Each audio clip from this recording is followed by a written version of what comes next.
Buenos días. En la mesa redonda del día hoy sobre régimen tributario de los contratos sobre activos intangibles nos acompaña Julio Moreno Pérez, que es abogado de la Universidad Sergio Alboreda. Cuenta con un diplomado en Derecho Societario y Derecho Tributario en las Universidades de Rosario y Javeriana respectivamente. Es especialista en Derecho Tributario de la Universidad Externado de Colombia. Se desempeñó como gerente de PricewaterhouseCoopers Servicios Legales y Tributarios y desde el 2006 está vinculado a Deloitte Asesores y Consultores Limitada como gerente de la División de Servicios Legales y Tributarios y ha estado involucrado en proyectos de reestructuración societaria, planeación tributaria y consultoría y obligaciones de cumplimiento. Buenos días y adelante. Buenos días a todos. ¿Esto está prendido? Bueno, el tiempo, como es a veces nuestro peor enemigo, debemos empezar la sesión de hoy. Primero, quiero, después de la presentación que me hicieron, a su vez presentar a mi copresentador, el señor Vinasco, no el de la televisión, ¿no? Juan Carlos es abogado del área de litigios de Deloitte. Para los que ustedes no conozcan, Deloitte es una firma de servicios profesionales y básicamente en el día de hoy lo que nos convoca es el análisis de los efectos que en el impuesto de industria y comercio de Bogotá se da sobre los contratos que involucran intangibles. Hay varios contratos que involucran intangibles y hemos querido desarrollar un eje temático en las siguientes condiciones. El contenido del eje será: yo estaré encargado de compartir con ustedes una noción muy general, una aproximación al tema jurídico de los intangibles, sobre todo para diferenciarnos de los bienes tangibles.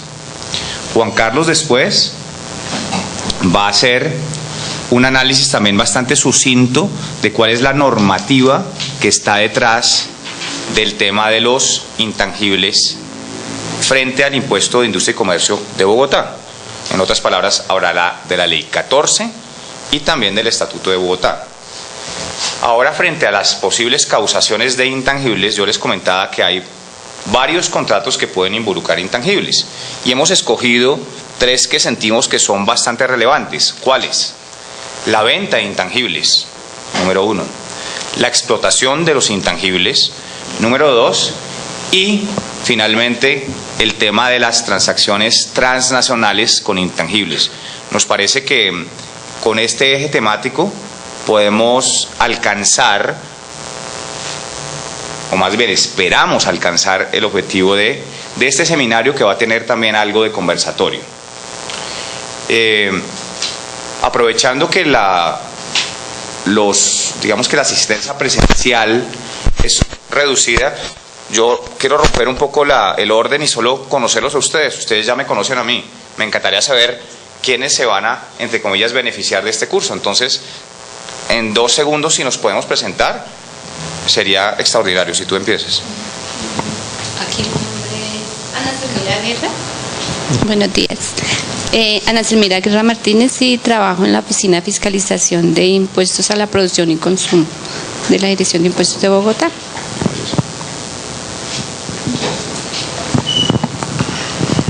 Buenos días, mi nombre es Liliana Paula Vizcaíno, soy funcionaria de la Dirección de Impuestos de Bogotá y estoy actualmente vinculada en la Oficina de Liquidación Propiedad.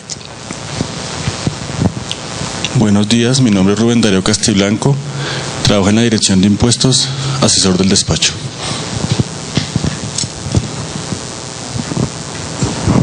Buenos días, mi nombre es Pedro Vargas, soy contador público de profesión y soy funcionario de la Dirección de Impuestos de Bogotá, en la Subdirección de Impuestos a la Producción y Consumo.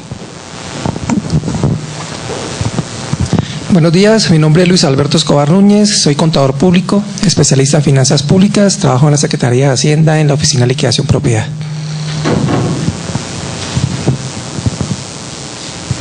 Buenos días, Viviana Guillón, asesora de la Dirección Jurídica. Buenos días, mi nombre es Alicia Narváez, trabajo en la Oficina de Fiscalización, Producción y Consumo y soy contadora pública. Buenos días, Camilo Guzmán, abogado, trabajo en la Dirección de Impuestos de Bogotá. Buenos días, José Danilo Velasco Luengas, trabajo en la Dirección Distrital de Contabilidad de la Secretaría de Hacienda. Buenos días, me llamo Alejandro Yepes, trabajo en la Dirección de Impuestos en la Oficina de Cobro Propiedad. Excelente, entonces me parece que tenemos un grupo bien completo. Tenemos varias disciplinas y varias funciones y obviamente esta iniciativa es meramente académica. Acá nosotros como Deloitte compartiremos con nosotros nuestras posturas, nuestras posiciones sobre temas. Nosotros al asesorar a contribuyentes pues los llevamos a veces tomar decisiones, aunque son estos los que en últimas deciden.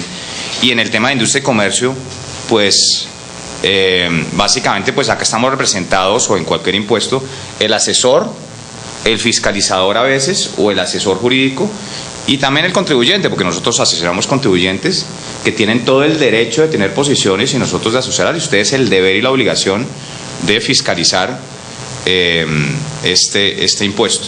Vinasco es caleño, ustedes dirán, pero ¿por qué está acá hablando de impuestos nacionales? Más bien de Bogotá.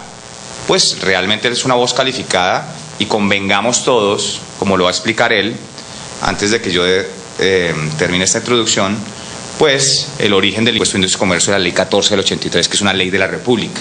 Y obviamente ya es experto en el tema de impuestos bogotanos, porque se ha enfrentado a varias glosas con la administración distrital. Bueno, dejemos de prolegómenos y arranquemos. Entonces les dije que arranquemos con la noción de intangibles. Este capítulo será corto, somero, porque la idea no es tampoco entrar en detalle. Arrancamos con la definición filosófica y jurídica de cosa. ¿Qué es una cosa? Es todo aquello que es susceptible de apropiación por el hombre. ¿Apropiación qué es? Hacer suya algo. Esa es la apropiación. Es una, vuelvo y repito, una noción filosófica y jurídica. Y es el punto de partida para llegar al la segunda institución. De las cosas, dentro de las cosas que tenemos, los bienes. Y tenemos bienes que tienen en general características importantes, que los definen. Esos bienes son o están dentro del patrimonio, ya empezamos a ver conceptos jurídicos contables, de un sujeto de derecho, sea persona, contratos o sociedades. Entonces los bienes están dentro del patrimonio. Siempre hemos visto que ya después, cuando vamos la definición aterrizándola, llegamos a bienes y muchas veces estos son activos. Y en un estado financiero ustedes ven activo, propiedad, plata y equipo, ¿cierto? Ven activos fijos, pero siempre encuentran también activos intangibles. Pero estamos ahora en la parte general. Entonces están los bienes que son parte del patrimonio. Y los bienes tienen una connotación como característica económica. Y la connotación económica lleva a que sean susceptibles de valoración. Tienen un contenido económico, un contenido patrimonial. Entonces pasamos de las cosas, encontramos los bienes y ahora sí, los bienes los dividimos en general en los corporales y en los incorporales. Los corporales son aquellos que tienen una presencia física, que podemos percibir por los sentidos, podemos verlos, tocarlos, y ocupan un espacio en una geografía. Esos son los corporales. Y los incorporales, que son los que nos ocupan, dentro de estos están los intangibles. Y la convocatoria de hoy era mirar frente a los intangibles en Bogotá, en los contratos que los involucran, los efectos que en industria y comercio puedan tener algunos de estos contratos. Entonces, los intangibles son y están definidos como un conjunto de ¿qué? De los bienes incorporales.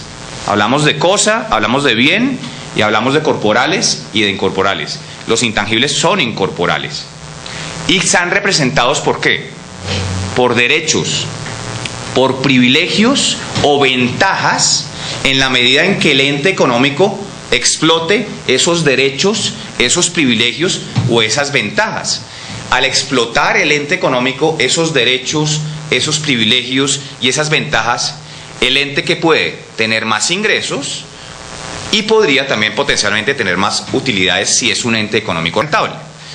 Los incorporales o los intangibles o incorporales, nosotros no los podemos percibir, a diferencia de los corporales. Son esas representaciones económicas a partir de esas ventajas. Algunas máximas frente a los intangibles, que ya estamos aterrizados en intangibles. Ya dejemos de lado la cosa, ya dejemos de lado los bienes y dejemos de lado los corporales e incorporales. Quedémonos en los intangibles. En general, los intangibles, todos sabemos que son susceptibles de amortización. Cuando yo digo susceptibles de amortización, significa que pueden ser amortizados. ¿Siempre se amortizan? No. Y no quiero acá mezclar conferencias, pero por ejemplo, en normas internacionales de contabilidad, solo cuando hay demérito se amortizan. Contablemente, la regla general. Fiscalmente, son susceptibles de amortización con algunas condiciones también. Por eso incluyo susceptibles de amortización. No estoy diciendo necesariamente amortizables. Y les daba el ejemplo de las normas internacionales de información financiera. En las normas internacionales de información financiera, la regla general, ¿cuál es? Que no se amortizan, salvo que se haga la prueba de demérito. Y aparecen también otras máximas o instituciones, y son los intangibles formados y adquiridos. Los adquiridos, los que yo o el ente económico compra; los formados, los que a través del desarrollo del negocio se van formando. Y encontramos siempre que la regla general es que los que se adquieren se contabilizan, los que se forman no. Los que se forman no. Hablando de la contabilización, es difícil, frente a los intangibles, valorarlos. Y muchas veces la valoración del intangible solo se da cuando se enajena, que se busca un tercero que le diga a uno cuánto realmente vale ese intangible. Estas son unas nociones, vuelvo y repito, muy generales, para después una aproximación para poder llegar al tema tributario que nos ocupa. La última lámina, para no agobiarlos con esta introducción, es frente a las clases de intangibles. Básicamente tenemos, y esto es por doctrina, y puede haber más, pero tenemos algunos que generalmente se contabilizan por el ente económico, que son los de propiedad intelectual y los de infraestructura, y hay otros que no se contabilizan, que son los de mercado y los intangibles que llamemos humanos. Entonces, los que están en la contabilidad, les repito, son los de la propiedad intelectual y la infraestructura, y los que están por fuera, o los formados, generalmente los de mercado y los humanos. Entonces, esta es una sucinta explicación para llegar a la definición, a la noción de ese intangible, que es un incorporal, que es un bien y termina siendo una cosa. Ahora miremos la génesis, si se quiere, normativa del tema de los intangibles. Juan Carlos. Bueno, pues continuando con la presentación, pues ustedes conocen de primera mano pues la fuente normativa que regula el impuesto de industria y comercio en Bogotá. Concretamente estamos hablando de la Ley 14 de 1983 y del decreto 352 del año 2002, que pues incorporó o definió lo que se entiende por actividades industriales, comerciales y de servicios en el distrito de Bogotá.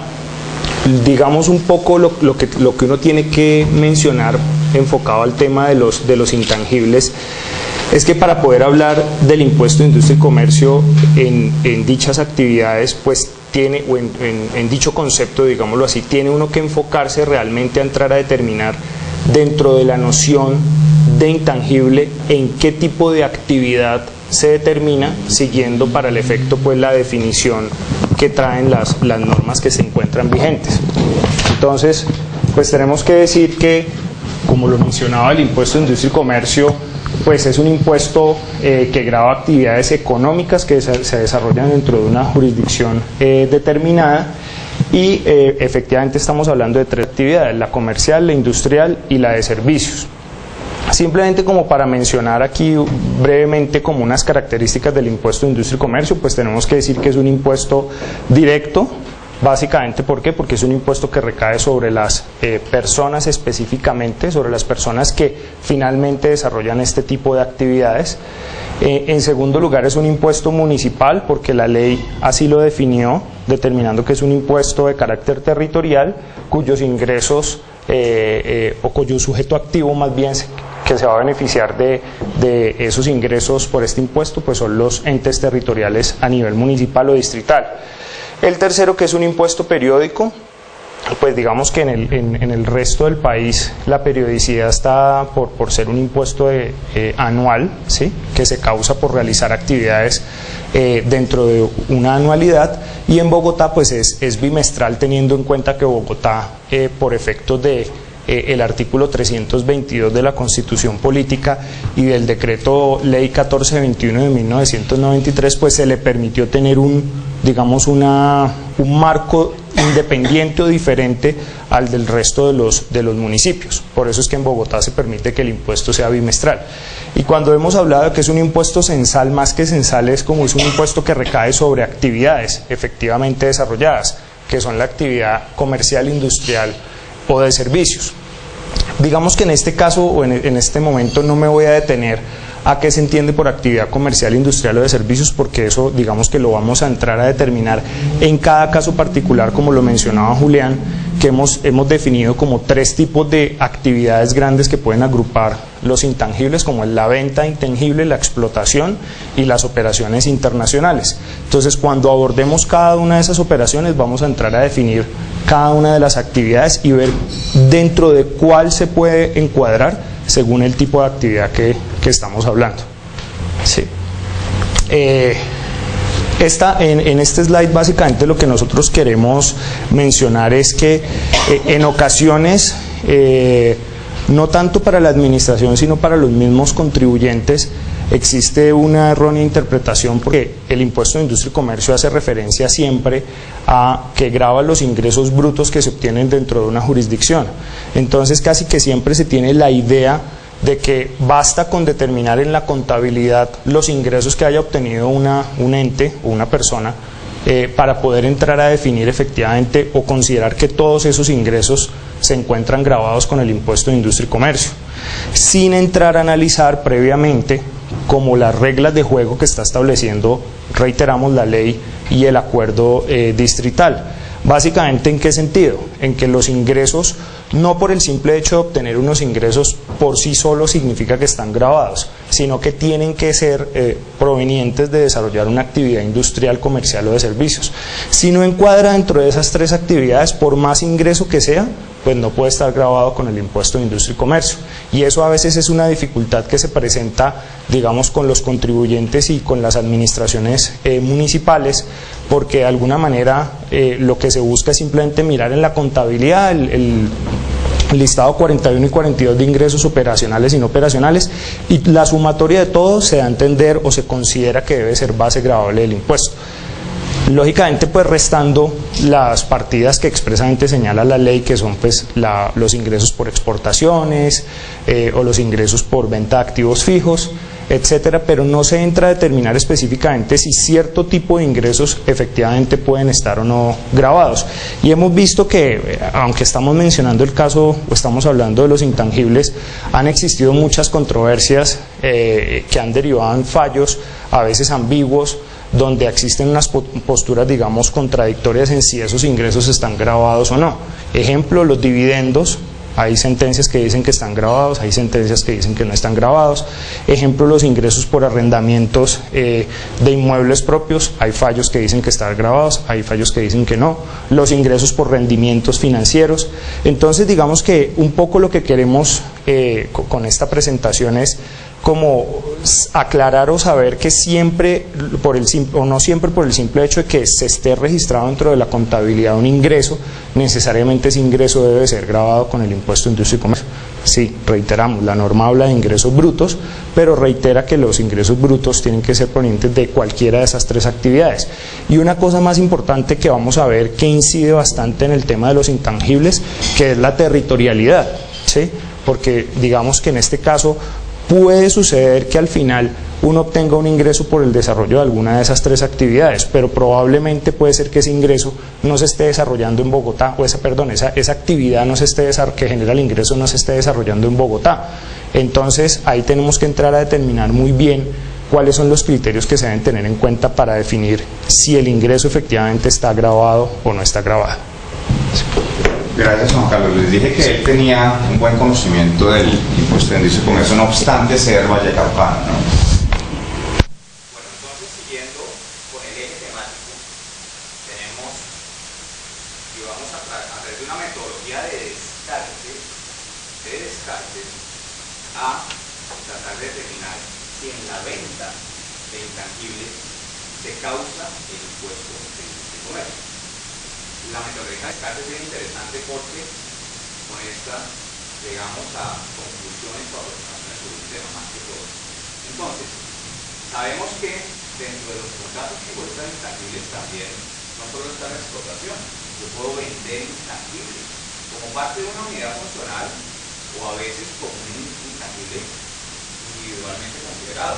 Yo puedo vender marcas, yo puedo vender goodwill, yo puedo vender know-how. Muchas veces los vemos dentro, pues lo repito, de esa unidad de explotación económica definida como establecimiento de comercio por el Código de Comercio, pero también se da que yo podría potencialmente venderlos individualmente considerados como un elemento con un contenido patrimonial económico después de una valoración. Entonces empezamos a hacer preguntas y nosotros tratamos de responder.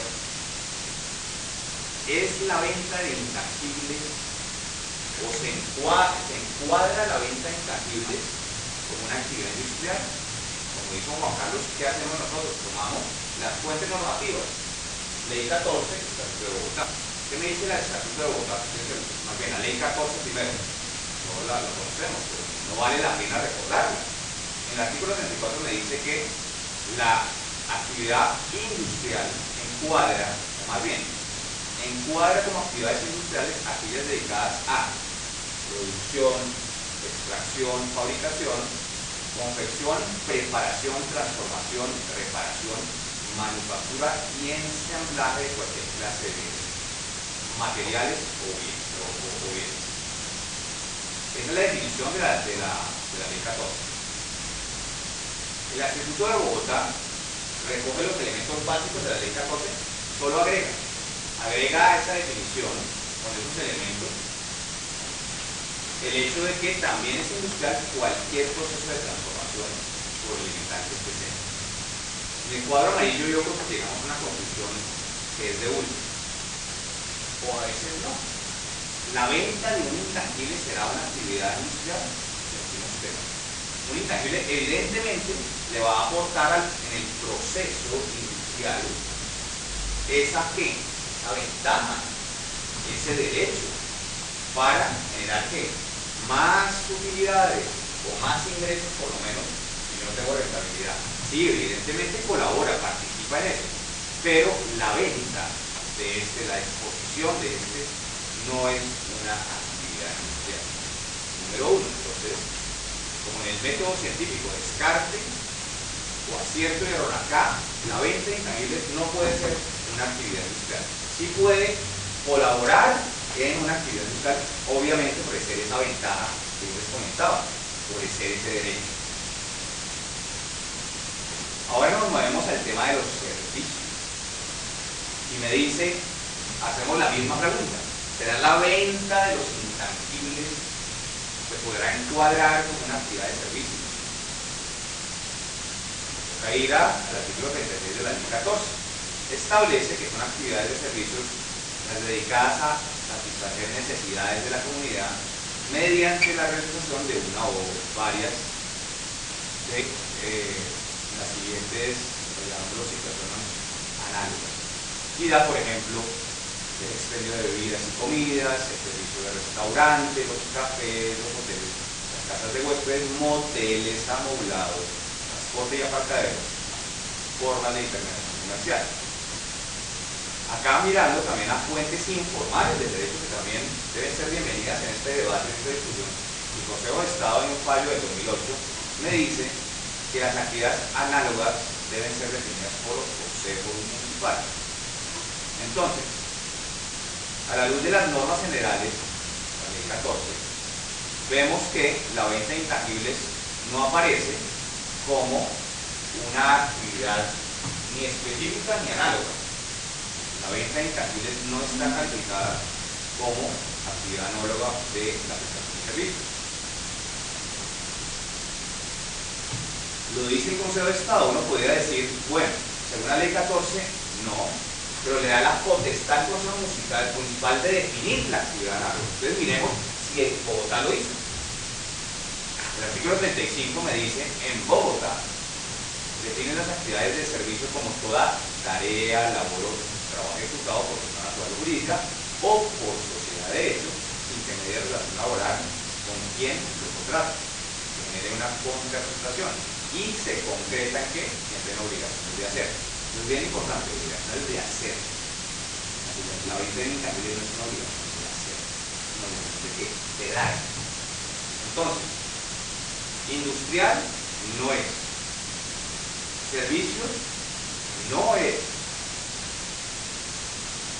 ¿Será que es comercial? Dentro de la definición de la ley 14 y con respecto a la venta de intangibles, hablamos que se entiende por actividad comercial las destinadas al expendio, ojo, compraventa o distribución de bienes o mercancías. Podemos acá empezar a hablar de que podría serlo, tanto al por mayor o al de tal, al por menor. Y los demás definidos por el Código de Comercio. Para que el Código de Comercio es el que me define las actividades. La definición del comerciante, porque queremos mirar acá, si logra uno encuadrar la venta de intangibles como actividad comercial, es aquel que de manera profesional, y acá empezamos a mirar elementos que nos pueden llevar a una conclusión, de manera profesional ejerce actividades comerciales. Y las actividades comerciales están o son aquellas definidas por el Código de Comercio y los demás actos reglados por la ley mercantil. Entonces, tenemos unas definiciones ya de actividad comercial. Uno podría empezar a aproximar con sus conclusiones. La venta de intangibles sí puede comportar una actividad comercial en nuestra opinión, al concretarse en la transferencia de ese derecho, de esa ventaja por parte de, puede ser un ente económico o de una persona. Frente al tema de la persona, sabemos ya que tendría que hacerlo de forma habitual, no con respecto a personas jurídicas. La habitualidad no es propia en lo que respecta al industria y comercio a las personas jurídicas, sí a las personas naturales. Entonces, hasta ahora vamos que podría encuadrarse. Cuando yo digo encuadrarse, no necesariamente estoy diciendo que grabarlo. Y acá viene la discusión, un dilema a partir de opiniones del distrito, mis queridos señores. En el concepto 1136 del 2006, el distrito de Bogotá me hace una diferenciación entre los créditos mercantiles. Todos sabemos que es un crédito mercantil, que es ese mayor valor que yo pago por activo o por acción. En los activos se llama goodwill, en las acciones se llama crédito mercantil, pero el origen es el mismo, es lo mayor valor por el valor en libros. Ese es el crédito mercantil o goodwill. La Secretaría de Hacienda me dice que acepta que la venta de un crédito mercantil o goodwill, que como les dije yo, es lo mismo pero para diferentes momentos, no comporta una actividad del giro de los negocios. En otras palabras, es un activo fijo. ¿Qué es el activo fijo? Aquel que yo no vendo en el giro ordinario de los negocios. Aquel que yo no vendo en el giro ordinario de los negocios. Entonces, quiero empezar a aproximar conclusiones. Si yo, una entidad y que estudiábamos el tema de la identidad, hizo una venta de un intangible. La regla general va a ser que no la venden en el giro ordinario de los negocios. Lo podría hacer. Si yo me dedico a comprar y a vender intangibles, estoy haciendo un acto comercial, sí, pero si no lo hago, señores, no. Pero la Secretaría me dice que esa conclusión es acertada, apropiada en lo que respecta a crédito mercantil, pero no a marcas y patentes. Me dice la Secretaría que no. Por el contrario, en ese mismo concepto general, que la venta de marcas no comporta la venta de un activo. Yo acá, con todo respeto, veo una crisis. ¿Cuál es la diferencia entre un crédito mercantil y una marca y patente frente al tema de vender en el giro ordinario de los negocios? Siento que acá hay una crisis y no estoy de acuerdo con este concepto de la Secretaría. Me parece que el tratamiento tiene que ser igual, uniforme, para el crédito mercantil, para las marcas y las patentes. En la medida en que, número uno, yo no los venda para comprarlos y revenderlos, y yo hago una actividad comercial con ellos. Si sí lo hago, me encuadra definitivamente. Entonces, por eso una cosa es la posible causación, pero el Estatuto de Bogotá me dice que a nivel de los ingresos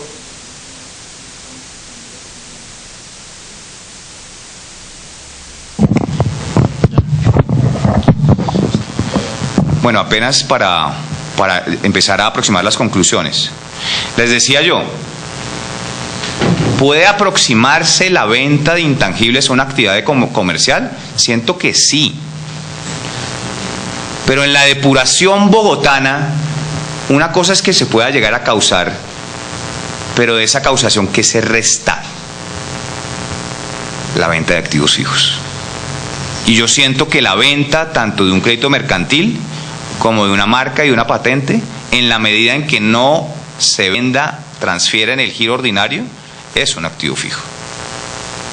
No sería activo fijo si yo me dedicara comercialmente a esa actividad.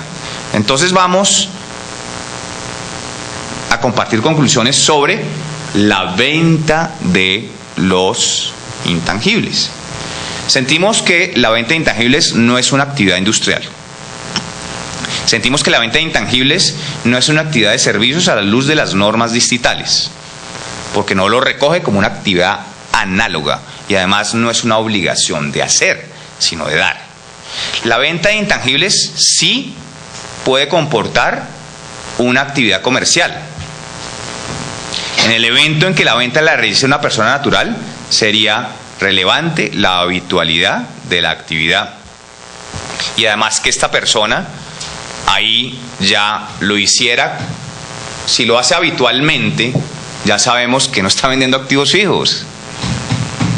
Y finalmente, teniendo en cuenta que la venta sobre activos fijos no se encuentra grabada con ICA, entendemos que siempre que el intangible no esté formado o adquirido para su enajenación, la venta no está grabada con ICA. En otras palabras, ¿puede causarse el impuesto?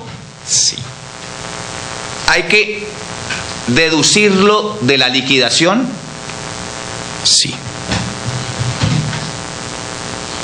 Bueno, continuando con el tema.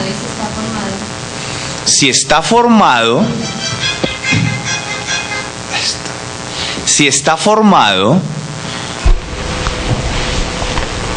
y yo lo enajeno, sigue la misma naturaleza. Si está formado y yo lo vendo no dentro del giro ordinario de los negocios, es un activo fijo. O sea, llego a la misma conclusión. Si está comprado y después yo lo vendo, una marca, la compré y después la vendí, pero yo no me dedico a comprar y vender marcas, solo lo compré una vez y después la vendí una vez, siento que es un activo fijo. Si está formado, es que, digamos, el desarrollo del negocio hace que esté y no contabilizado. Generalmente los formados no se contabilizan. Si yo llego a venderlo, no pierde su naturaleza de activo fijo, salvo que yo me dedicara a comprar y vender intangibles formados. Entonces la conclusión es la misma, sí pueden marcarse dentro de la causación, pero hay que restarlo como activo fijo, salvo que, vuelva, repito, yo me dedique profesionalmente a comprar y vender, que puede pasar, No solo en la persona natural, en la compañía. La persona natural, si lo hace habitualmente, ya es un indicio de ¿qué? De que está haciendo, no son activos fijos, ¿cierto? Ya está comercializando. Si la sociedad lo está haciendo a nivel comercial, también, señores. Pero hay muchas operaciones de ventas de intangibles como unidad económica de explotación o como activo individualmente considerado, ¿cierto? Que no tienen como objeto esa comercialización, ¿cierto? Independientemente de que esté comprado o formado. Entonces ahí está el elemento que yo invitaría a mirar. Ahora que el concepto 1136 del 2006. El concepto 1136 del 2006 simplemente, bueno, se basa en afirmar que las marcas y patentes no se comportan como un activo fijo. Pues no conozco el concepto, pero solamente bajo ese contexto Hacienda se pronuncia, o hay algo más de fondo para llegar a tomar esa decisión. Pues básicamente, y les podemos compartir dentro del material, ellos hacen una distinción entre el crédito y la marca, ¿cierto? Y me voy a permitir leer realmente por qué hay detrás de eso. Dice que los derechos sobre marcas registradas pueden ser explotados, arrendados, cedidos, enajenados a cualquier título como derechos patrimoniales que son. Sin embargo, no hacen parte de los activos fijos de la empresa al ser posible su explotación dentro del giro ordinario de los negocios. Ahí está una contradicción. Una cosa es que el intangible, como yo les dije al principio, pueda ser explotado. Si yo lo tengo dentro del ente y yo lo exploto, ese derecho, esa ventaja, pues realmente hay un beneficio, un ingreso. Pero en el momento en que yo lo vendo, ya no.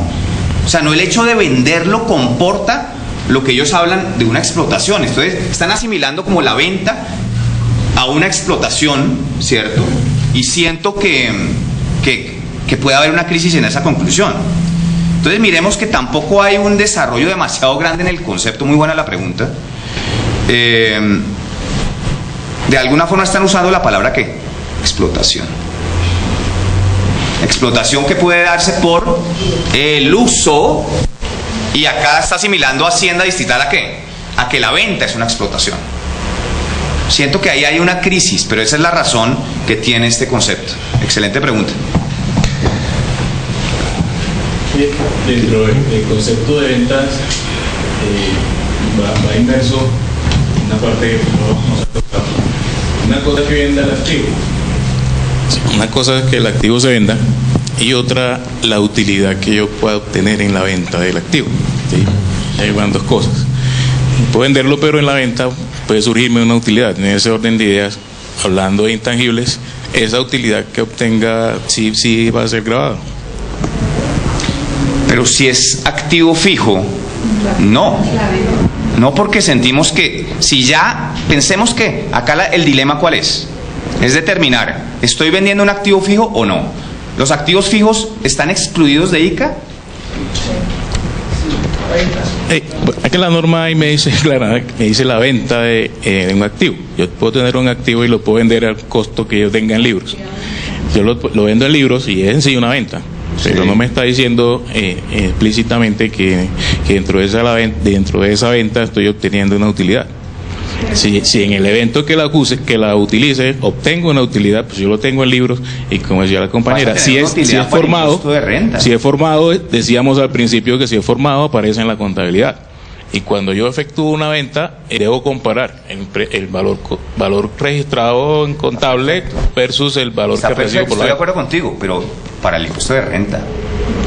Sí, la pregunta es... Renta, no te quepa la menor duda. Y si es un intangible, tengo unos valores presuntos. Si es formado, tengo un costo presunto. Si es comprado, tengo un costo fiscal. Y la diferencia positiva, Vinasco, obviamente hay una utilidad. ¿Pero para qué? Para el impuesto de renta. Sí, Sí, digamos que pues un poco complementando lo que menciona Julián, en ese caso específico, independientemente de si se genera o no una utilidad, lo importante para efectos del impuesto de industria y comercio es que si se considera un activo fijo, pues efectivamente no va a ser gravado con el impuesto.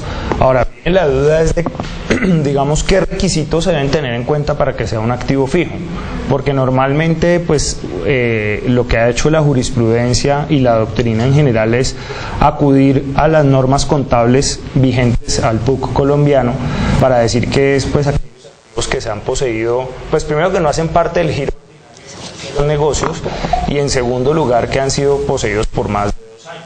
Sí, digamos que esas son como las dos características, aunque por otro lado el Consejo de Estado ha dicho que el criterio de que sean poseídos por más de 2 años no es digamos, el criterio objetivo a tener en cuenta. Es decir, que puede existir ventas realizadas antes de los 2 años, pero que aún se sigue considerando como activo fijo. Como tú lo mencionas, el tema de la intención realmente al momento de vender ese activo. Lo que pasa es que digamos que el Consejo de Estado lo ha dejado como en la intención, pero en la práctica demostrar o acreditar cómo yo adquirí un activo y en vez de venderlo a los 5, a los 6 o a los 7 años, que pues superando la barrera de los 2 años objetivamente podría demostrar que es un activo fijo, lo vendo digamos a los 6 meses. Pues yo sí creo que es un poco difícil porque el Consejo estaba mencionado es que se debe demostrar la intención, pero el tema es cómo hago para demostrarlo. ¿Cómo hago para demostrar que, pongamos un ejemplo, actualmente pensando en el tema de la venta de intangibles, aunque estas ventas implicaron pues unas ventas de establecimientos de comercio y de unas marcas y de locales como tal físicos, pensemos por ejemplo en los locales de comidas, por ejemplo el Corral, por poner un ejemplo, que fue vendido hace poco o fue adquirido digamos por un grupo económico en Colombia.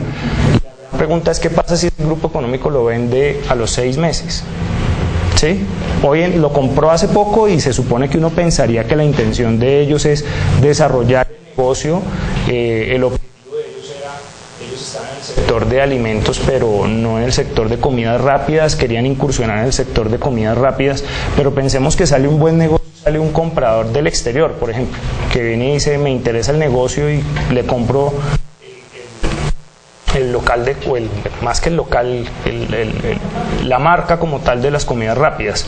Entonces el tema es que ya en la práctica entrar a demostrar que era un activo fijo, cuando lo compré a los 6 meses o al año lo vendí, pues ahí es donde vemos que es un poco difícil. Claramente pues alguien podría decir que la compañía tenía un objetivo y era incursionar en un mercado distinto, pero fue tan buena la oportunidad que salió, que sencillamente por eso salí y lo vendí antes de los 2 años. Entonces nosotros creemos que independientemente para la inquietud de si se genera utilidad o no, de si es un intangible formado o adquirido, el tema es que lo importante es que se reúnan todos los requisitos y todos los elementos para ser considerado activo fijo. Lo ideal, reiteramos, es el tema de poseerlo por más de 2 años. Además es que entre otras cosas pensemos que un intangible, pensando por ejemplo en el goodwill, pues no es algo que se consiga en un espacio de 6 meses, 1 año, 2 años, es algo que lleva su tiempo, ¿sí? Entonces normalmente cuando se hace la venta de ese intangible, pues yo diría que necesariamente va de la mano que haya pasado un tiempo prudencial para poder determinar que efectivamente se considera un activo fijo. Estas no son sentencias, no son posiciones, y pues por eso el tema, digamos, que genera estos dilemas, ¿no? Pero en general no debería, haciendo eco a lo que dice Juan Carlos, si yo no lo vendo en el giro ordinario de los negocios, es un activo fijo. Así me genera una utilidad, que claro que va a estar grabada con el impuesto de renta. Por favor.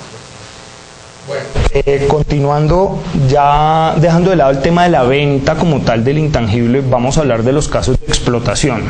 Creemos que aquí el tema es bien, digamos, controversial y da para muchos puntos de vista. Y cuando hablamos de explotación, digamos, ¿cuál es la diferencia entre la venta del intangible y la explotación del intangible? La venta del intangible, como lo mencionaba Julián, es cuando yo, digamos, me deshago de la propiedad sobre el intangible. Entonces estamos hablando en términos colombianos y en términos del Código Civil de que estoy cumpliendo una obligación de dar. Es decir, cuando vendo el intangible, transfiero la propiedad, existe una obligación de dar, es transferir la propiedad de ese intangible. Yo dejo de ser propietario de ese intangible y el adquirente es el que pasa a ser el nuevo dueño. Eso estamos hablando de venta intangible y por ende, pues cuando estamos hablando de obligación de dar, pues efectivamente en la medida en que sea, como lo mencionábamos, un activo fijo, pues no estará gravado con el impuesto de industria y comercio. En el caso de la explotación de intangibles, es cuando el dueño del intangible no, digamos, no se despega de la propiedad, sigue siendo el dueño, pero bajo las diversas modalidades que da el día de hoy los negocios, no solamente en Colombia sino a nivel mundial, pues explota o utiliza ese intangible. Y ejemplos, digamos que hay muchos. Pensemos el típico ejemplo de las licencias de software, ¿sí? El software es un intangible y efectivamente pues lo que hace, por ejemplo, Microsoft cuando en cada uno de nuestros computadores está el paquete de Office, pues es efectivamente explotar ese software a través de un licenciamiento que todos pagamos, ¿sí? En este caso la gran pregunta es si esa explotación de ese intangible, que ya no es una obligación de dar, efectivamente se enmarcaría dentro de alguna de las actividades sujetas al impuesto de industria y comercio. Entonces, siguiendo como el método de descarte que mencionaba Julián, pues lo mencionamos, aunque pues para todos es claro que no es una actividad industrial, pero simplemente lo mencionamos porque es una de las actividades gravadas. Pues ¿será que la explotación del intangible hace parte de una actividad industrial? Pues viendo la definición de la ley 14 que ya estableció Julián y la del Estatuto de Bogotá, pues uno diría efectivamente no hay por dónde encuadrar una explotación de un intangible dentro de una actividad industrial. Entonces nos quedaría el tema de la actividad de servicios y de la actividad comercial. Y aquí es donde realmente se generan diversas inquietudes y posiciones frente al tema. Nuevamente mencionando el concepto, el 1136 del 2006, porque tenemos que mencionar que esto a nivel de impuestos territoriales no existe, digamos, una amplia doctrina, ¿sí? Digamos que este es de los pocos conceptos donde se ha desarrollado el tema. En el concepto 1136 de 2006, pues la Secretaría de Hacienda Distrital mencionó, y hablando del tema de marcas y patentes, porque la pregunta, se me permite el concepto, porque la pregunta fue enfocada a eso. Digamos que la primera pregunta que resuelve el concepto es si está grabado con el ICA la prima o acreditación comercial o prima comercial que recibe una sociedad cuando vende un establecimiento. Y el segundo está grabado con el impuesto de industria y comercio por una sociedad, pues cuando una sociedad vende o cede total o parcialmente una marca o enseña comercial. Entonces, y el tercero es si por otorgar una licencia o derecho de uso de una marca o enseña comercial, la sociedad cobra una prima adicional o regalía si ese ingreso está grabado con el impuesto de industria y comercio. Entonces, viendo el tema de la explotación concretamente, la Secretaría de Hacienda lo que dice es, pues efectivamente cuando se vende el intangible, pues no se encuentra grabado por ser una actividad, un activo fijo, perdón. Pero cuando se explota, por ejemplo, cuando explotamos una marca o una patente, efectivamente, como yo no me estoy, digamos, desprendiendo de la propiedad, pero sí estoy recibiendo un beneficio económico, en este caso el ingreso, pues efectivamente esa explotación, entiende la Secretaría de Hacienda, que hace parte del giro ordinario de sus negocios. Y como hace parte del giro ordinario de sus negocios, se encuentra grabado con el impuesto de industria y comercio. Eso es lo que dice la Secretaría de Hacienda.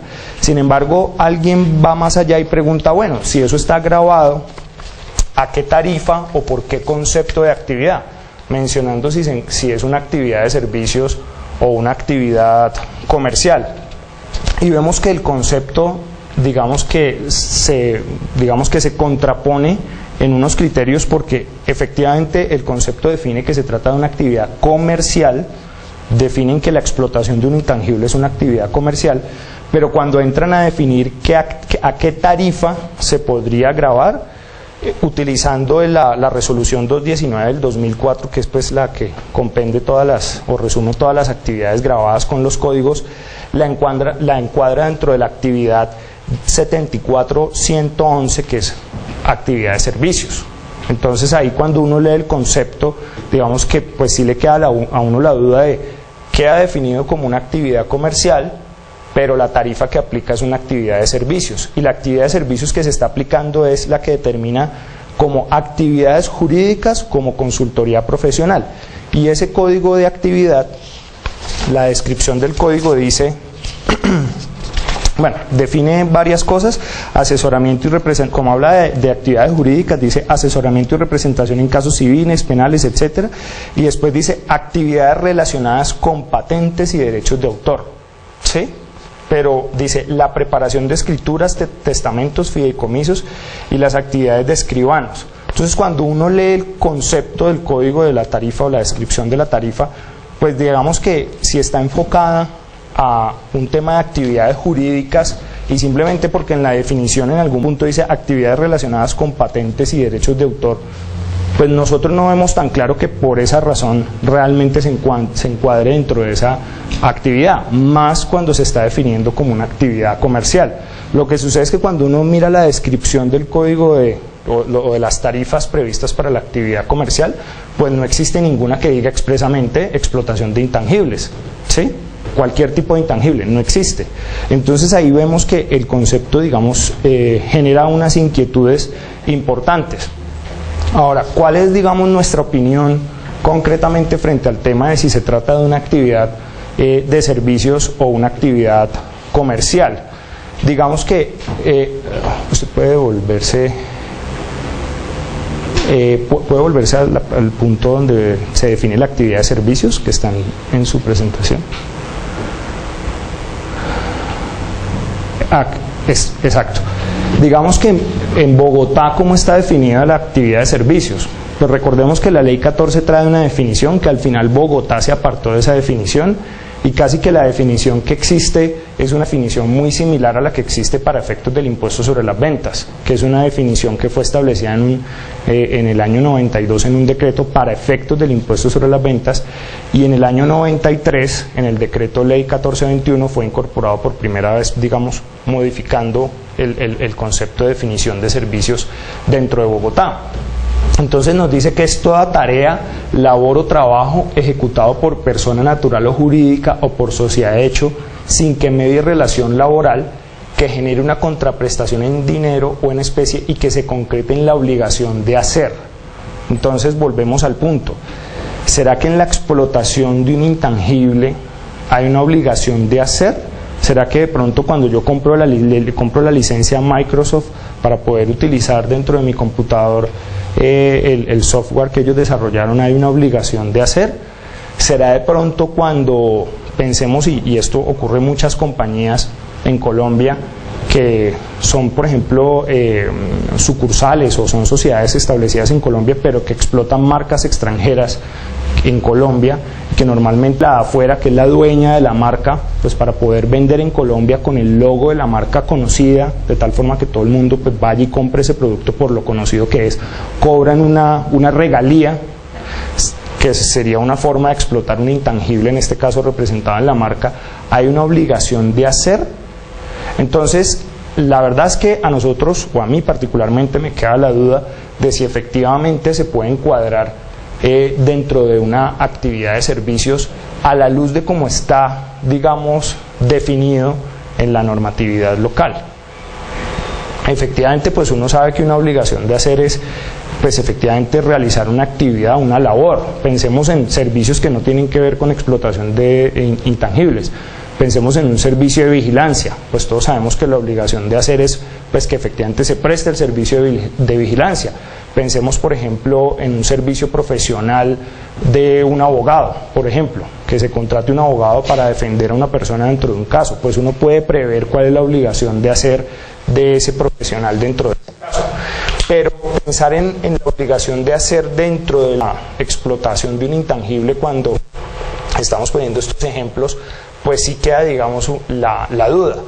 Por eso Bogotá, creo que ante esa disyuntiva lo definió como una actividad comercial, pero cuando regula la tarifa lo define dentro de las actividades de servicios, lo que nos parece, reitero, como contradictorio.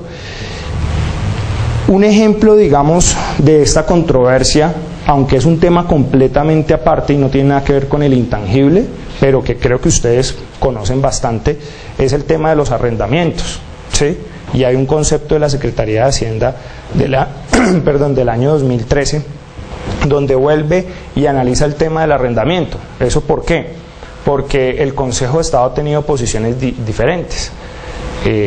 El tema es, en el arrendamiento hay una obligación de hacer bajo la definición que habíamos visto antes para efectos del impuesto de industria y comercio. Básicamente, ¿por qué? Porque el Consejo de Estado en unos fallos ha dicho que eso es una actividad de servicios, lo dijo por allá en una sentencia del año 95, pero en sentencias más recientes ha dicho que eso es un acto civil y que eso no se encuentra sujeto al impuesto de industria y comercio, ¿sí?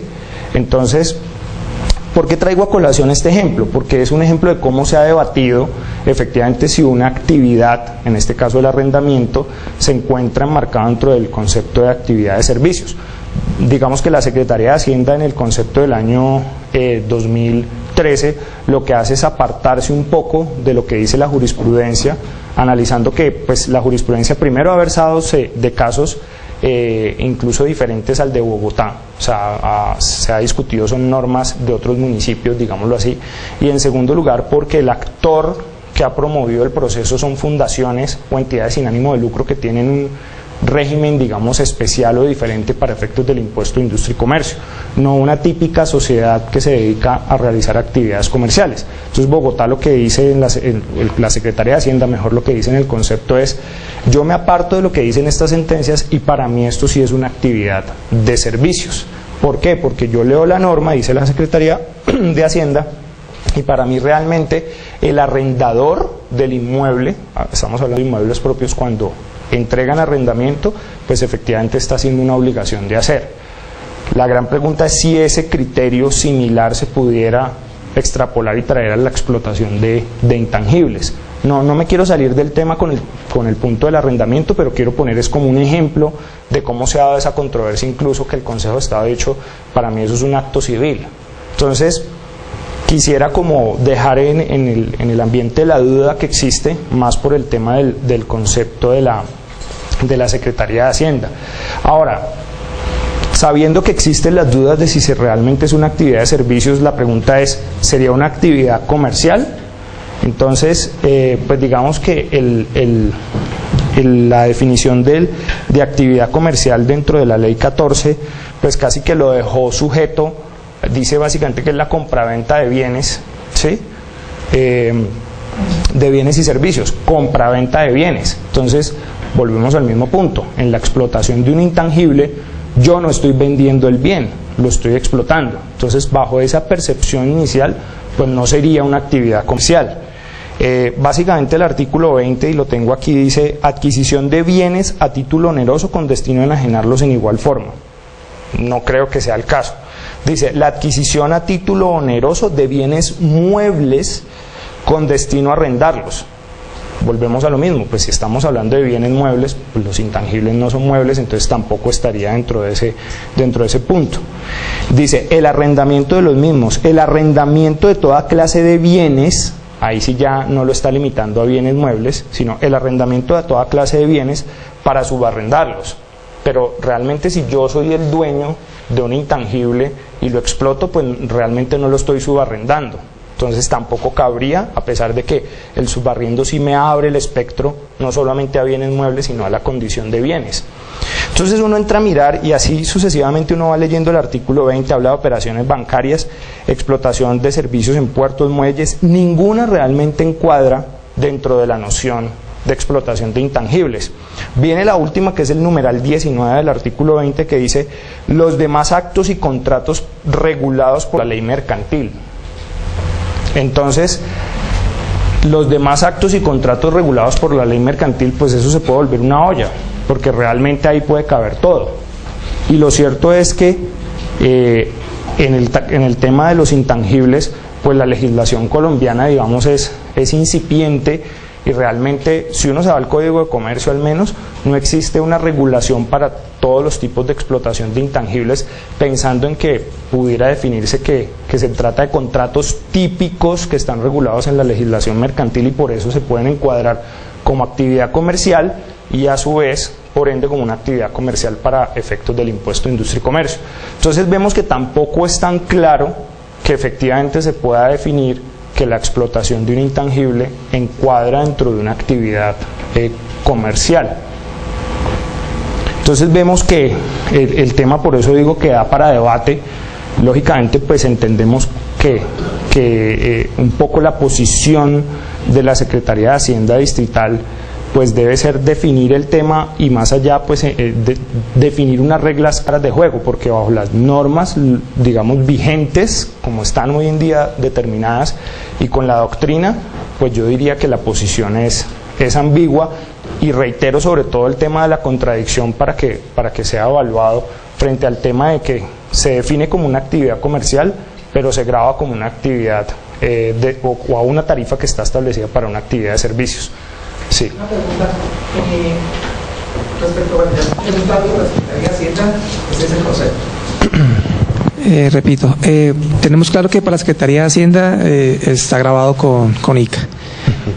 Respecto a las demás entidades territoriales de nuestro país, ¿qué se han encontrado ustedes con este caso? Pues la verdad, lo que pasa es que en la práctica, y pues como lo ha recalcado Julián, que ha mencionado varias veces que yo soy de Cali, uno lo que encuentra es que los entes territoriales lo que hacen es copiar la postura de Bogotá. O sea, Bogotá es el que lleva la directriz, digámoslo así, y los entes territoriales casi que lo que hacen es copiar lo que Bogotá dice. Entonces en este momento un poco la noción es que se encuentra grabado bajo el tema de una actividad comercial, pero no porque hayan hecho un análisis internamente, sino porque han copiado lo que la Secretaría de Hacienda de Bogotá ha dicho. Y digamos que trayendo en este caso el tema de la explotación de intangibles, yo quiero mencionar que más allá del tema de la discusión de si es una actividad comercial o si es una actividad de servicios o si no es ninguna de las dos, ¿sí? Porque podría darse y creo que habría que analizar cada caso particular para poder llegar a una conclusión. El tema es que hay otros dos elementos que hay que mirar para definir si están grabados. Supongamos que sea una actividad de servicios. La pregunta sería, volviendo a lo que Julián mencionaba, ¿y no será que la explotación de ese intangible se puede considerar como que el ingreso que se obtiene es por un tema de explotar un activo fijo? Obviamente la norma hace referencia a la venta de un activo fijo y cuando lo estoy explotando no es una venta como tal, pero digamos que si dentro de mi dentro del giro ordinario de mis negocios yo no estoy pensando en explotar las marcas, pero en algún momento me sale un negocio y hago un negocio donde exploto una marca en determinado momento, ¿será que eso se puede considerar como una venta de un activo fijo porque no está dentro del giro ordinario de mis negocios?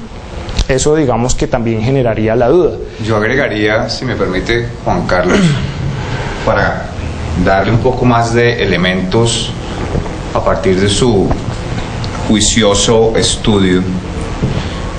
Número uno, creo que nos falta definición del tema. Por ejemplo, el impuesto a las ventas podría ser un ejemplo a imitar. La explotación de intangibles es un servicio y está grabado con el impuesto a las ventas, está claro. Ahora bien, tenemos este dilema si lo encuadramos como servicios, como comercial, definitivamente no es industrial, y aparece una posibilidad de no es ni servicios ni comercial. Y ahí viene el dilema de Bogotá.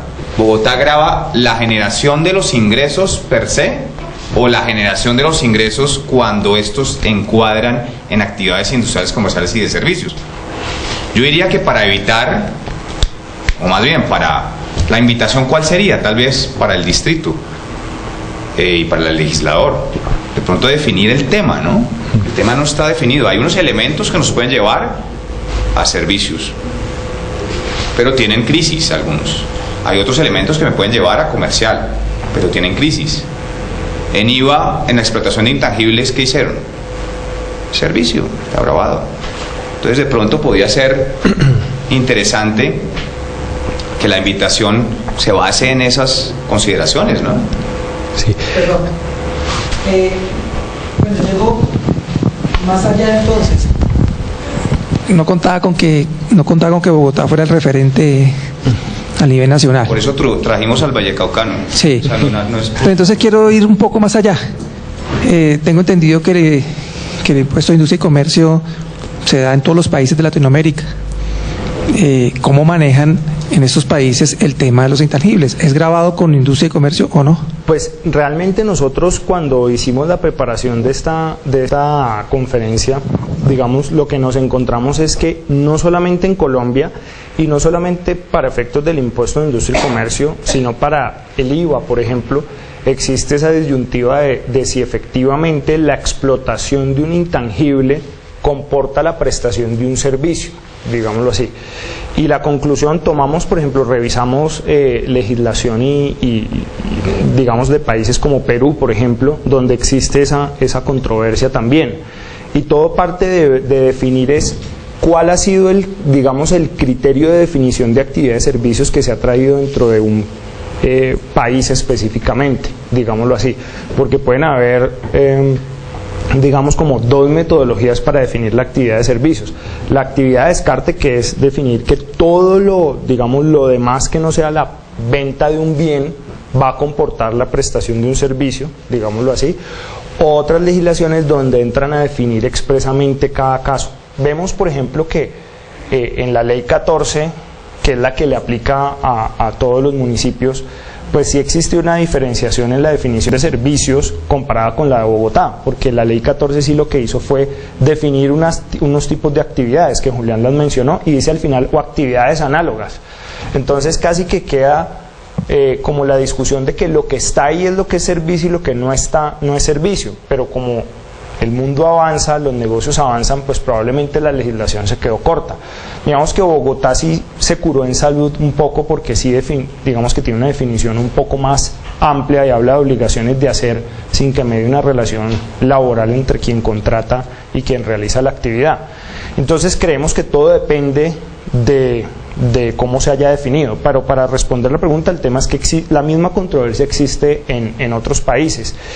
Y viendo, por ejemplo, lo que Julián mencionaba ahora frente al tema, digamos que la diferencia, por ejemplo, entre IVA y impuesto de industria y comercio para el tema de la explotación de intangibles, porque también nos dimos a la tarea de ver pues cómo se maneja uno y otro, porque más cuando Bogotá tiene la definición de servicio muy similar a la que tienen para efectos de IVA, pues digamos que la única respuesta que nosotros encontramos es que el artículo 420 del Estatuto Tributario pues efectivamente dice que el IVA recae sobre la venta de bienes o sobre la prestación de servicios o la importación de productos, pero deteniéndonos en el tema de la prestación de servicios, no hay ninguna norma dentro del Estatuto Tributario que expresamente defina qué se entiende por servicios frente a los intangibles. Sí existe la definición del decreto del 92, pero frente a los intangibles no.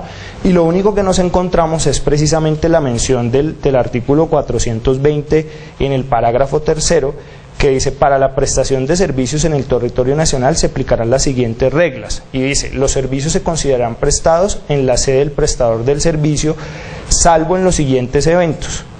Y viene el numeral tercero y dice los siguientes servicios ejecutados desde el exterior a favor de usuarios o destinatarios ubicados en el territorio nacional se entienden prestados en Colombia y por tanto causan el IVA. Entonces dice literal A: las licencias y autorizaciones para el uso y explotación a cualquier título de bienes incorporables o intangibles. Eso es lo único que dice, o sea, asume ya la ley que la explotación de un intangible se encuadra dentro de la definición de servicio. ¿No valdría la pena de pronto limitar eso? Y efectivamente lo que dice es que pues se entienden grabados en Colombia. O sea, es como una sugerencia, una invitación. Sí, ahí cuál sería el punto, porque retomando como lo mencionaba previamente, pues suponiendo que se pudiera encuadrar dentro de la definición de servicio, pues habrían que mirar los dos elementos que estaba mencionando antes, el tema de si es la explotación de un activo fijo, caso en el cual el ingreso no estaría gravado, y el segundo, el tema de la territorialidad, que es el otro factor importante, y es el que no hemos hablado hasta el momento de ese punto, pero el tema de la territorialidad sí es un factor demasiado importante en este caso porque... Doctor Vinascoche, el tiempo es implacable, porque no damos unas conclusiones... Ya voy a concluir, porque el tema básicamente ¿cuál es? Que si fuera una actividad de servicios, el tema es dónde se entiende prestado el servicio, ¿sí? ¿Dónde se entiende prestado el servicio?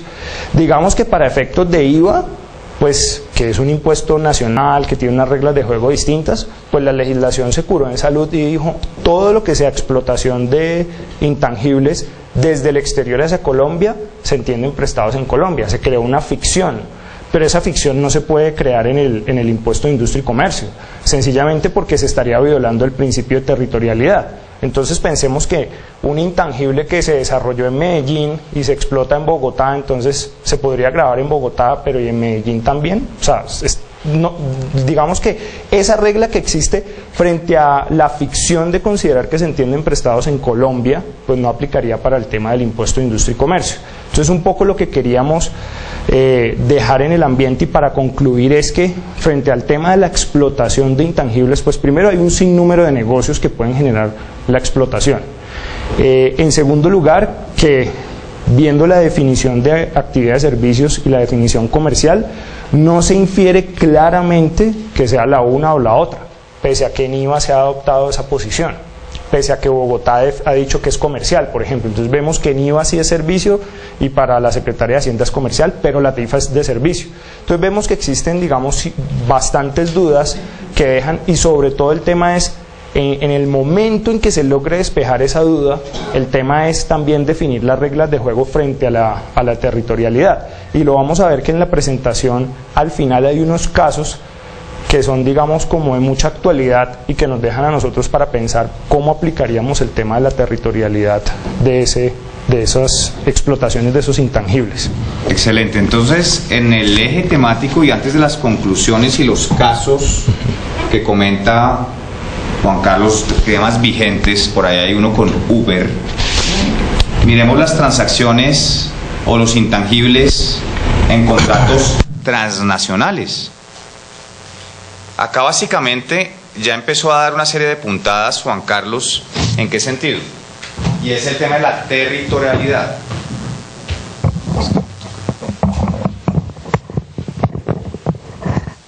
La territorialidad es fundamental para el tema del impuesto de industria y comercio. La territorialidad, hay otro elemento, y robándome palabras de otro asesor, a veces la llamada hipertrofia en el tema de los intangibles. O sea, ¿todo es explotación de intangibles? No, a veces no lo es, a veces es una venta. Siempre hablamos de elementos que tienen continente y que tienen un contenido.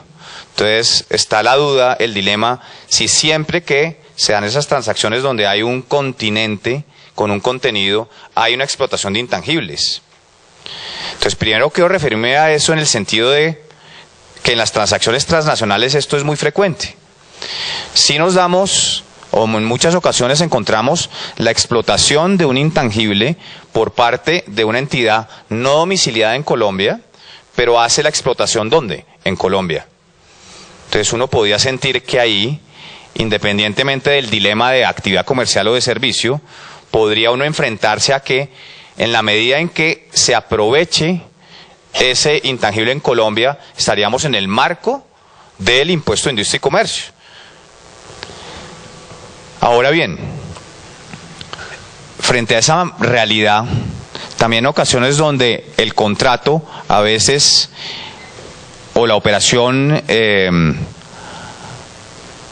internacional comporta la venta, puede ser, vuelvo repito, de continentes que tienen un contenido intelectual. ¿Será que siempre ahí, en esos casos, es la explotación intangible? Creo que hay que mirarlo. Creo que hay ocasiones donde hay una venta, una actividad comercial por fuera de Colombia, una exportación, ¿cierto? Pensemos en un libro. Entonces el libro tiene un contenido intelectual, unos derechos de autor, sí. Entonces ya por eso, ¿esa es una operación de explotación de intangible? ¿No será que ¿la venta del libro a Colombia es simplemente una exportación o la venta de un CD? Entonces yo lo que quiero invitar frente al tema internacional es sentarnos y mirar, primero, no pecar en esa hipertrofia de que todo es intangible, porque no solo se da para el impuesto de industria y comercio, se da también para impuesto de renta. Convengamos que si hay una explotación de intangibles digamos, por alguien que está ubicado por fuera de Colombia, habría retención en la fuente de renta, la más alta, 33, impuesto a las ventas, porque para efectos de IVA la explotación de intangibles es un servicio, y podría darse también una retención en la fuente de ICA, ¿cierto? Lo que yo quiero ser claro es mirar cada una de las transacciones, porque no todas esas son explotaciones de intangibles. Hay algunas de esas que son ventas. Y si son ventas, no tienen retención en la fuente, tendrían el IVA de la importación, ¿cierto? Y no tendrían ICA. Eso como primera medida. La segunda medida es la territorialidad, y la mencionaba Juan Carlos. Entonces, siempre en las transacciones transnacionales encontramos el servidor, y convengamos que acá no estemos frente a la hipótesis de venta. El servidor está ubicado en Estados Unidos. El hecho de que el servidor esté en Estados Unidos no significa que no pueda ser explotado en Colombia. Puede ser explotado en Colombia. El beneficio de la explotación de ese servidor es en territorio colombiano. Entonces, aparecen acá, precisamente en las transacciones, para la redundancia, transnacionales, dilemas. Número uno, yo quiero dejar claro que no todo lo que tenga un componente intangible en su contenido tenga que ser la explotación del mismo. A veces esa es una venta. Y les doy el ejemplo del CD y del libro. ¿Tiene propiedad intelectual? ¿Hay un intangible incorporado? Entonces, ¿es la explotación de intangible? Siento que no. Ahora miremos los que sí tienen explotación de intangibles, en mi opinión, para ir aproximando al debate. Uber. Es un caso bien interesante. Ya el ministro tiene la obligación de sacar, el ministro de Santos, ese es el vicepresidente, ¿no? El doctor Vargas Lleras. El superministro, sacar el decreto para Uber. Bueno, uno entiende y uno puede darle al tema de Uber como dos enfoques. Yo siento, quisiera oír su opinión después, Juan Carlos, y la de ustedes, porque esa es la idea, que realmente uno puede enfocarlo de dos formas. Uber, una plataforma, ¿cierto?, tecnológica, ¿cierto?, a través de la cual nosotros los usuarios nos aprovechamos de eso. Inclusive en Uber las facturas, ustedes saben que, miren la tarjeta de crédito, llega en dólares, ¿no?, a tasa de cambio. Entonces debe haber una plataforma internacional que está siendo explotada en territorio colombiano. Yo siento que en ese primer momento parecería que hay una explotación intangible en territorio colombiano y que podría capturar impuesto de industria y comercio. No estoy invitándolos a que vayan a fiscalizar los de Uber, solo estoy dando una posición que puede tener una tesis alternativa. ¿Por qué lo digo? Porque ya los carros, uno entendería que son el subcontratista, ¿cierto?, el operador del carro, que hace su gestión en Colombia, ¿no? Cuando Juan Carlos lo pide, la plataforma hace que ya el dueño de la flota, digamos, sea una segunda actividad subcontratada o alterna. Entonces, fíjense lo interesante de transacciones internacionales. Uno podía pensar eso, podía pensar que ahí sí puede darse una explotación intangible. ¿La territorialidad cuál es? ¿Dónde está el servidor?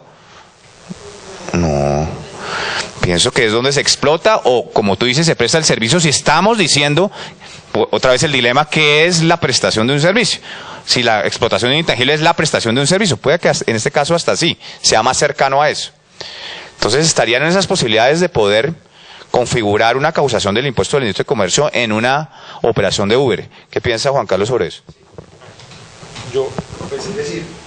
Yo creo que en este caso el tema quisimos traer a colación el tema de Uber porque pues es de actualidad y refleja fielmente lo que es la explotación de un intangible. Digamos que dado que los ingresos finalmente que se obtienen son un porcentaje de lo que cobra quien presta el servicio de transporte en Bogotá, que está utilizando la infraestructura de la ciudad, las calles, etcétera, para prestar un servicio, en este caso de transporte, que es el servicio que ejecuta el vehículo, y una porción va por el uso de la aplicación que, digamos, que sirve como puente entre el usuario del servicio de transporte y el que se beneficia del transporte. Pues creemos que uno sí podría considerar, sí, tranquilo, pero ahí no hay riesgo de, es que se zafó eso. Pero creemos que sí existe, digamos, el tema de que es un intangible que se está explotando en Colombia, porque finalmente el intangible o el aplicativo, ¿para qué es? Pues para prestar un servicio dentro de Colombia, en este caso concretamente en la ciudad de Bogotá. Entonces sí creemos que habrían unos indicios de poder considerar que eso se encuentra grabado.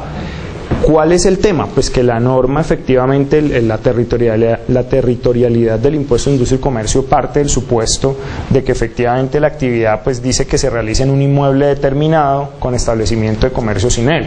Entonces el tema de inmueble determinado es otro tema que ha sido pues objeto de controversia, aunque el Consejo ha dado a entender de que no se necesita efectivamente ese inmueble determinado, sino la explotación de la infraestructura de la ciudad distinta a un inmueble determinado. Pensemos, por ejemplo, en las ventas ambulantes, ¿sí? Pues no hay un inmueble determinado, pero efectivamente se está utilizando la infraestructura del distrito para poder generar esos ingresos. Entonces creo que, pese a que podría generarse una controversia por el tema del inmueble determinado, lo cierto es que la aplicación, pese a que probablemente el servidor no está en Colombia, en la medida en que el ingreso que está generando es de la explotación de una actividad en Colombia, pues podría darse ese elemento. Pero por ejemplo hemos traído a colación, y pues en la presentación está, digamos, también por ejemplo los contratos de franquicia.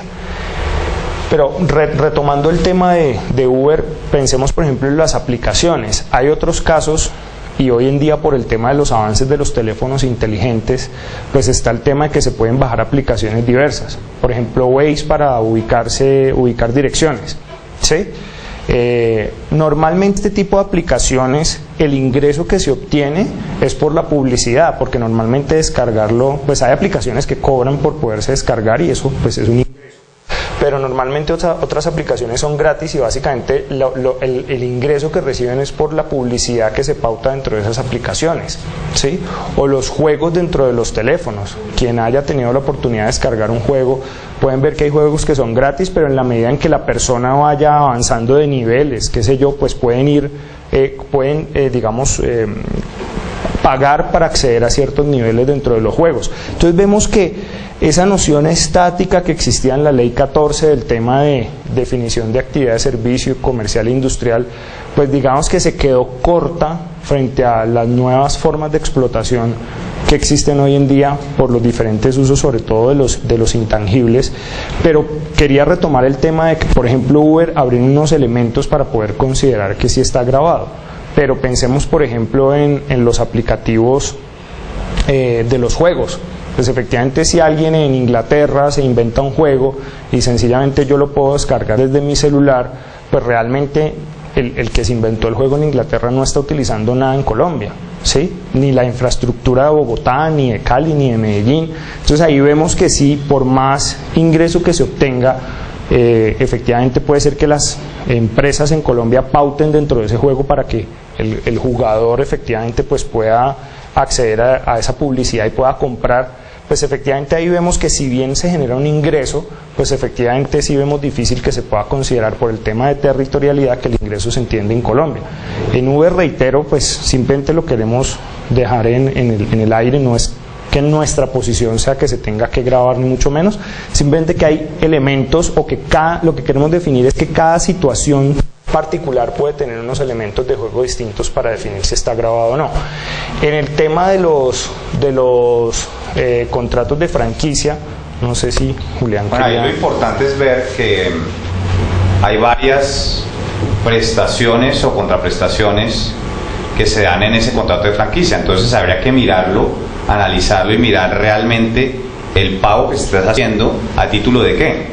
Y en ese momento determinar si hay alguna de esas, llamémoslas, obligaciones por parte del beneficiario de la franquicia que pueda recoger industria y comercio. Digamos, el mensaje acá es que puede que haya un pedazo de la actividad que sí capture industria y comercio, pero no toda la remuneración debería capturar impuestos de industria y comercio. Entonces habría que mirar el contrato, las prestaciones que está haciendo el franquiciante. La contraprestación es el ingreso, pero no todo el ingreso necesariamente debe ser capturado por el impuesto de industria y comercio, únicamente aquello donde haya realmente una causación de una actividad de las que están dentro de la legislación como grabadas con el impuesto. O sea, el mensaje acá es mirar el contrato en general y no necesariamente decir que toda la remuneración recibida por el beneficiario, más bien el titular de la franquicia que dio más bien al franquiciado, tenga que estar grabado con ICA. Correcto. Sí, digamos ahí simplemente para complementar, cuando hablamos de franquicia, pues creo que a todos se nos viene a la cabeza el ejemplo típico de los restaurantes o de los locales de comidas rápidas, que es donde más se presenta ese tema. La gran pregunta es si, por ejemplo, una cadena de restaurantes de Estados Unidos, por ejemplo, le otorga la franquicia a una sociedad colombiana para que explote dentro del país, aunque normalmente esos contratos no solamente son por país, sino a veces por región, ¿sí? Digamos, cubren Latinoamérica o algunos países de Latinoamérica, pues permiten efectivamente explotar la marca, digamos que tener todos los procedimientos que ellos ya tienen establecidos, y que lo que buscan es que cuando yo monte el negocio con el nombre de esa comida rápida o esa cadena de comidas rápidas norteamericana, pues efectivamente se venda por sí sola por el reconocimiento que tiene, si efectivamente ese ingreso estaría grabado con el impuesto de industria y comercio. Y volvemos a lo mismo, a la discusión que planteábamos antes, si realmente el simple hecho de otorgar la franquicia, más allá de que, como lo menciona Julián, normalmente en los contratos de franquicia van insertos unos conceptos de pago de ingresos diferentes, no solamente por la franquicia como tal, sino que hay una asesoría, ¿sí? Hay una asesoría, hay un acompañamiento para poner los locales, para establecer el procedimiento productivo hasta sacar el producto tal cual como lo exige la cadena. Entonces, si efectivamente al menos la parte de la franquicia se considerara un ingreso grabado por una obligación de hacer. Volvemos a lo mismo, si es un servicio y es una obligación de hacer. Entonces queremos dejar como en el ambiente esas inquietudes, porque lo cierto es que al día de hoy no existe ninguna jurisprudencia donde se haya aclarado efectivamente pues este tema. En los últimos 20 minutos, porque no vamos concluyendo y de pronto damos una sesión de debate. Entonces, lo que hemos visto, primero pues la noción del intangible con su propia naturaleza filosófica y jurídica, con su incorporalidad como derecho, como ventaja, pero frente al tema que nos ocupa, y es la causación del impuesto,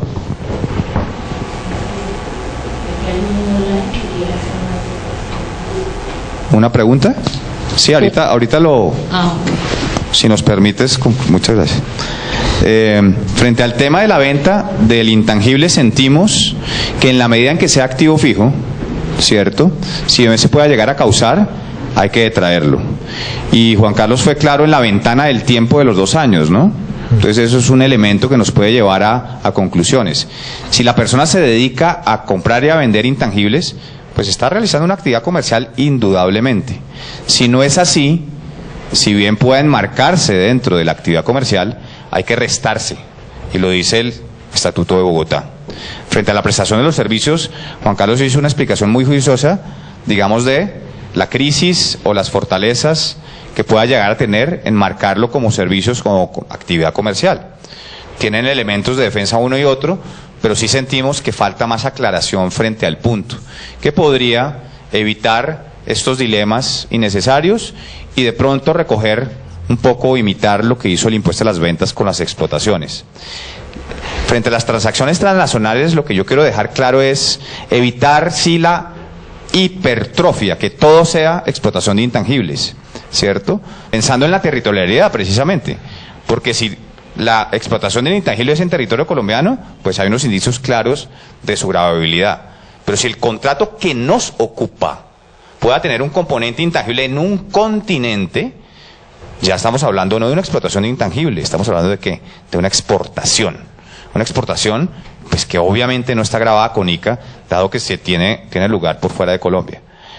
Los ejemplos que dimos, básicamente el de Uber, simplemente manifestaciones de situaciones que se dan para una potencial indicio de gravabilidad, y el tema de las franquicias. Entonces, con esto podemos hacer una apertura a algunas preguntas, inclusive online. Un participante online quiere hacer una aclaración. Dice: toda explotación de derechos de autor o de propiedad intelectual causa la percepción de unos derechos regalías para el titular efectivo del derecho. Eso jamás va a ser una exportación. Favor hacer la aclaración al expositor. No, yo quiero dejar claro que hay que mirar caso por caso. Si el señor online me está diciendo que la venta del CD ya hay una explotación de intangibles, yo siento que no. Que siento que es precisamente, me parece que es llevar al concepto de explotación de intangibles a todo. Y no se puede llevar a todo. Esa es la hipertrofia que tenemos frente al tema. ¿Qué es hipertrofia? No solo es una patología médica, es hacer que todo caiga dentro de una condición. El caso de Uber es el ejemplo, sí, de una explotación de un intangible. Pero entonces, según entendí de él, si yo hago la exportación de libros desde Estados Unidos, ¿tengo impuesto de industria y comercio? Siento que no. Siento que no. Pero gracias por el tema. De pronto es que estábamos coincidiendo y de pronto los elementos, hay que mirar caso por caso. Sí. Yo lo que quiero hablar es que evitar la hipertrofia. No siempre estamos frente a intangibles. Que pueda haber un contenido intangible en un continente, sí. ¿Cierto? Entonces, en el mismo Bogotá, si yo estoy vendiendo CDs, entonces estoy haciendo ¿qué? Una actividad, una explotación intangible. ¿Sí? Ok. Digamos un poco, creo yo, a donde va orientada la pregunta, Julián, puede ser también el caso, para complementar el caso donde, digamos, si estamos hablando de un libro, un CD, pues de música, etcétera, donde va un componente según el contrato, y como lo dice Julián, habría que mirar cada caso particular, donde el autor, además de que él no es el que está materialmente vendiendo el CD, sino que probablemente lo que puede hacer es que obtiene, digamos, un porcentaje de las ventas, y efectivamente, digamos, pensemos en que escribe un libro y el libro, por ejemplo, lo llevan a una película. Entonces, pues obviamente él tiene derecho, digamos, como por tema de derechos de autor, a recibir un ingreso por explotar esa obra artística que él realizó. El tema sería si la explotación de esa obra artística, ya no pensemos en el libro físicamente, no pensemos en que eso lo pueden llevar a una serie de televisión, lo pueden llevar a una película, etcétera, pues efectivamente sería una explotación de intangible, y dónde se entendería grabada. Creo que podría ser que esa pregunta... Pero además que la observación es genial, es muy buena. Simplemente, digamos, la invitación es mirar precisamente cómo está construido ese contrato y qué elementos tiene. Si es simplemente la venta del libro, pero como dice Juan Carlos, si hay un desarrollo adicional, estoy totalmente de acuerdo con el señor de online. Yo quería era básicamente invitarlos a mirar cada uno de los negocios jurídicos y los elementos que comportan ese negocio jurídico. Si como Juan Carlos tiene ese desarrollo adicional, estoy de acuerdo, es una explotación de un intangible, de unos derechos. Pero hay ocasiones donde también el libro, que tiene su contenido intelectual, ¿cierto? Ya es como over the shelf, se vende el activo desde afuera, se vende el CD desde afuera. Pero es un tema apasionante y muy rico desde el punto de vista académico, y muy interesante la observación con el desarrollo que dice Juan Carlos. Acá presencial, ¿quién quiere corchar a Vinasco Che? Litigando con caché.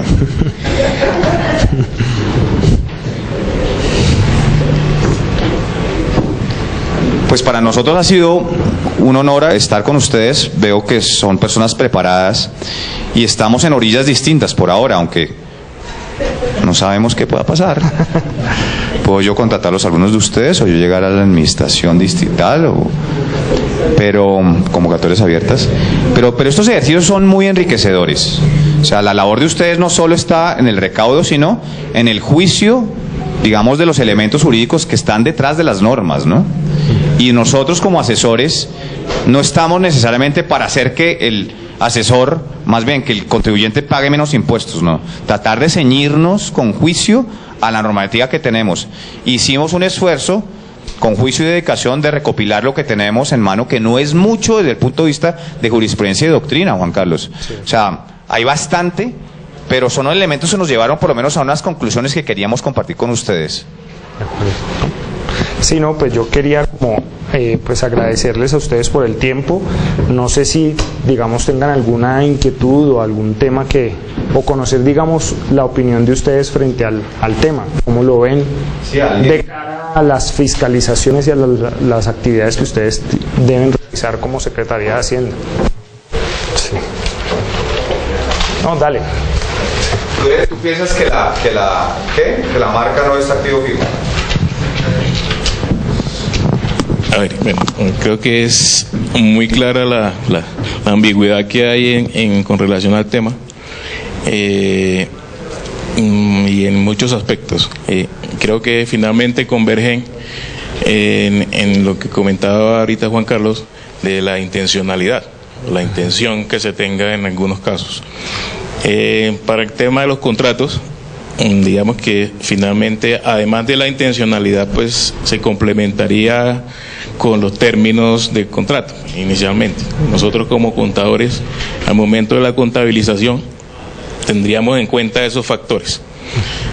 Otro tema que quería tocarles es, usted hablaba de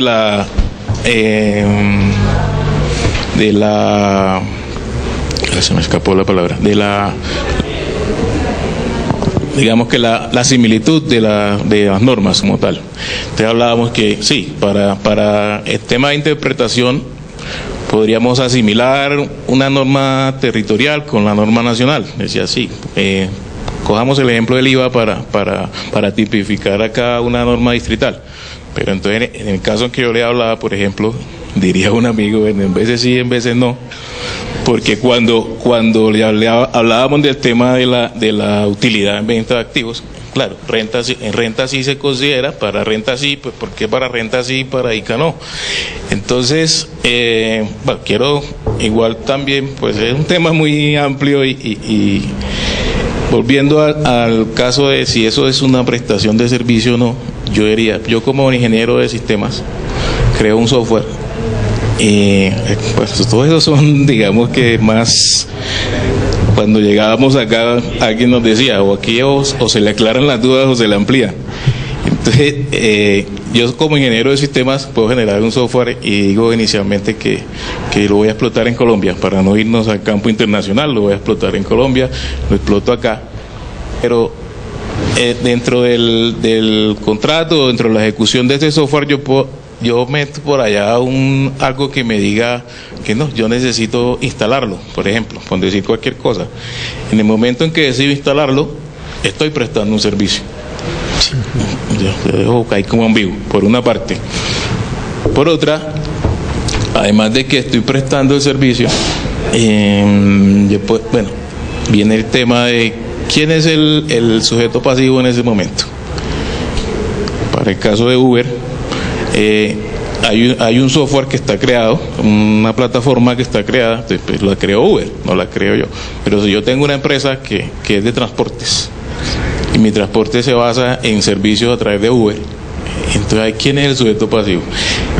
El creador de Uber o el transportador que está utilizando Uber para generar el ingreso como tal, etcétera, etcétera. Bueno, o los dos. Entonces vamos al tema de la doble tributación. Entonces, bueno, si está pagando información por una y por otra cosa, y por un lado y por el otro, entonces pues son una cantidad de vacíos que existen y que en este momento ¿quién tiene la última palabra en cuanto a eso? Pues, correcto. Tengo entendido que había un anteproyecto de reforma tributaria distrital, la cual no fue aprobada en el Consejo. No sé si ustedes sepan del tema, si en este anteproyecto tocan estos temas para aclararlos o no. Bueno, básicamente lo que les podemos compartir es, ustedes saben que hay esa comisión de expertos para hacer la reforma estructural. En ese tema de la reforma estructural, en principio no está incluido los impuestos municipales. ¿Deberían estar incluidos? Sí. Claramente, creo que precisamente esa es una de las necesidades que tenemos. Parecería que la reforma estructural tiene dos posibilidades: o dejar esos testimonios de estudios juiciosos de expertos, colegas de nosotros, para ir aplicándolas poco a poco, o hacerlo ya, ¿cierto? Sobre todo en temas como el de las entidades sin ánimo de lucro, pero desafortunadamente veo que el tema de impuestos distritales no está recogido y debería estar recogido en esta intención de hacer más eficientes los impuestos, más equitativos, que tengan todos los principios constitucionales. No sé si usted tiene otra versión, Juan Carlos. No, pues digamos que en mi opinión un poco el tema es que aun cuando pudiera existir, digamos, alguna reforma a nivel local, lo cierto es que yo creo que el tema viene desde la misma ley, desde la ley 14, que ya se quedó corta. Entonces, digamos que todos estos debates que se están generando no son propiamente por un tema de querer pagar o no pagar el impuesto, como lo decía Juliano, de establecer una estrategia para pagar menos impuesto, sino que realmente hay un vacío normativo y ahí es donde surgen, digamos, todos estos problemas. Entonces, en mi opinión, creo que el tema no se lograría superar solamente con una reforma a nivel distrital, sino que tendría que, para poderse incorporar adecuadamente a través de una ley, pues siendo que pues es en este caso el Congreso el que tiene la potestad de regular específicamente estos elementos. En el pasado, yo recuerdo que el último intento que se hizo de tocar algunos temas de impuesto de industria y comercio fue hace ya bastante tiempo en un proyecto que se quedó archivado, pero ni siquiera tocaba estos temas de intangibles. Creo que porque todavía tampoco se había logrado desarrollar al nivel que lo vemos hoy en día, y sobre todo por el tema de los teléfonos, reitero que pues hace parte ya del día a día de los teléfonos inteligentes que han hecho que todo este tema de intangibles se desarrolle muchísimo más. En el año 83 no había nada de esto. La ley 14, ¿de qué año es? O sea, hay que actualizar las normas. ¿Qué celular había? ¿Qué tema tecnológico de intangibles? Eran precarias, pocas, digamos, realmente los hechos económicos con ese contenido. Entonces, usando la palabra, nos quedamos retrasados en el tema. Ese retraso nos está generando estos debates, sí académicamente muy enriquecedores, pero que adolecen de falta de claridad. Entonces, con esto a las 9:58 levantamos la sesión, les damos las gracias y esperamos verlos. Bueno, Juan Carlos, que es el litigante, espera verlos. Muchas gracias por su tiempo.